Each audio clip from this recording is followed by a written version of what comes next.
आज मी तुम्हाला सांगणार आहे शुक्रप्रदोष व्रतकथा. सुज्जींनी शुक्रप्रदोष व्रतकथा शिनकादी देवदेवतांना सांगितली ती अशी. शुक्रप्रदोष व्रताचा विधी आणि सोमप्रदोष व्रताचा विधी सारखाच आहे.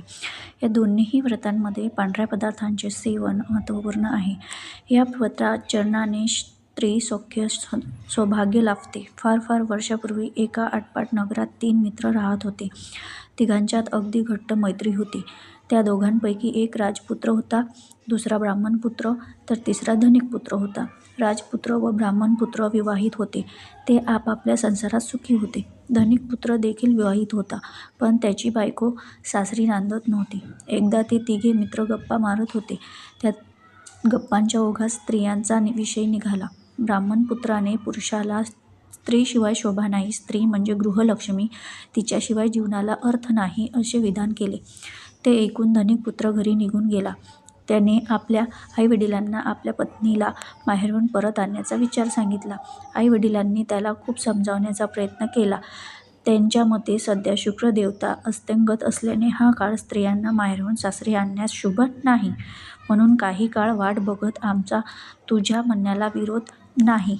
धनिकपुत्र हट्टाला पेटला. त्याने आईवडिलांच्या म्हणण्याकडे दुर्लक्ष केले. त्यांचा सल्ला न ऐकताच तो पत्नीला आणण्यासाठी सासूरवाडीला निघाला. त्याने त्याच्या सासू-सासऱ्यांना येण्याचे प्रयोजन सांगितले. त्यावर त्यांनी देखील त्याला त्याच्या आईवडिलांनी सांगितलेलीच गोष्ट सांगितली. पण त्या धनिकपुत्राने त्यांचेही ऐकले नाही. सासू-सासऱ्यांनी नाईलाजाने त्यांचा यथोचित सत्कार करून आपल्या मुलीला सासरी पाठविले. सर्वांचा निरोप घेऊन दोघे बैलगाडीतून आपल्या गावी जाण्यासाठी निघाले.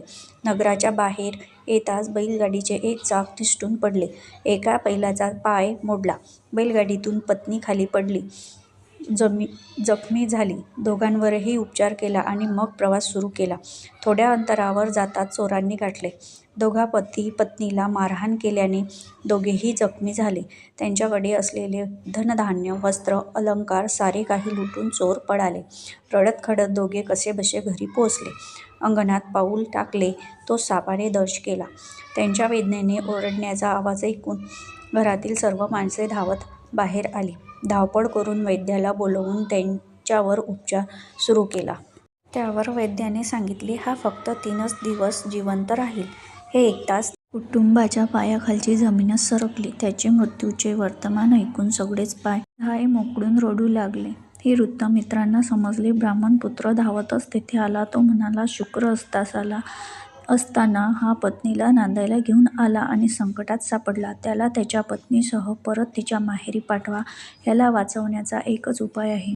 दोघांनी शुक्रप्रदोष व्रत करावे. त्या व्रतामुळेच तुम्हा सर्वांचे कल्याण होईल. धनिकाचे ब्राह्मणपुत्राने सांगितल्याप्रमाणे केले. सासूरवाडीला जाताच त्याच्या तब्येतीत सुधारणा झाली. हळूहळू तो पूर्ण बरा झाला.